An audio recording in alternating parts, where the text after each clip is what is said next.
What is the best Apple Music promotion and marketing campaigns for artists in 2020? What's going on, guys? This is Omari giving you more no-nonsense music marketing advice. If you're not subscribed already, click that subscribe button and hit the notification bell so that you can get constant updates on new videos from us. So first, let me hop into, is Apple Music even necessary for you to spend money on or focus on for your music career? That answer depends on what you're trying to do. If anything, like, we sell Apple Music promotion, and I'm gonna advise you not to spend over 10 to 15% of your budget on Apple Music. So us even putting that cap on it, you know we're telling the truth because we're not telling you to spend an exorbitant amount on it. It's if you wanna be well-rounded and show that you can get results on any platform, then you can put a little bit of money towards Apple Music, and if it starts to take off more than a different platform, then you can allocate a little bit more money towards it. Now, you have to always take into consideration the limitations of the platform when you're promoting on it. And so with Apple Music specifically, it does have more limitations than its biggest competitor, Spotify. Now, what I mean by that is Apple Music really does not show many stats for artists.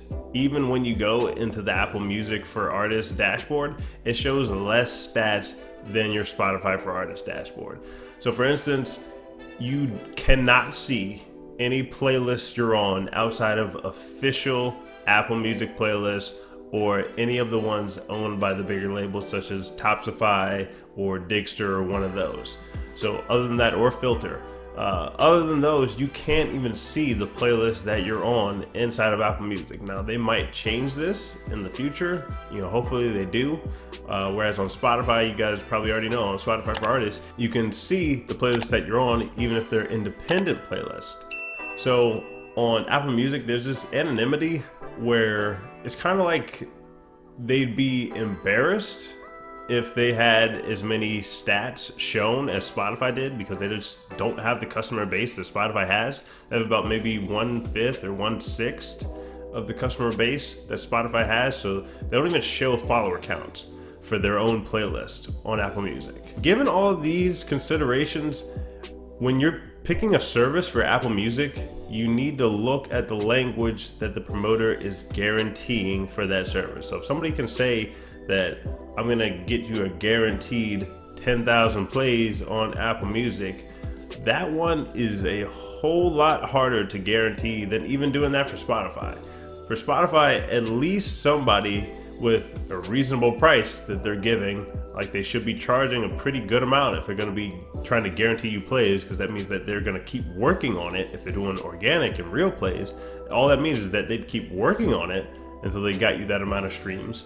But for Apple Music, unless you give them access to your Apple Music for Artists, they can't really say, there's no way to guarantee that they're gonna get you that amount of streams unless they're botted.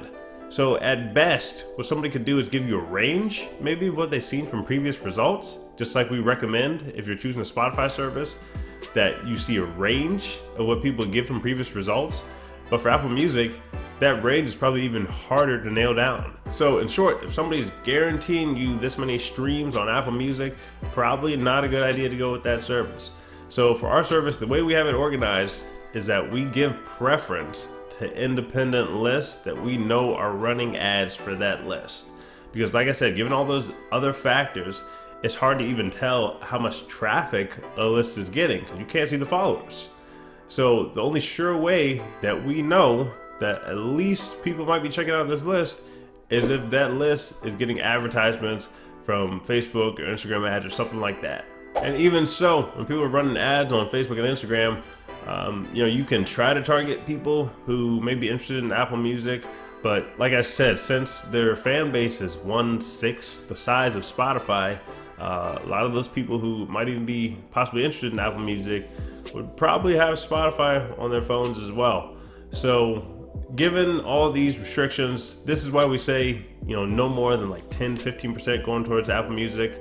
The best thing they have over Spotify is that they do pay out more per stream.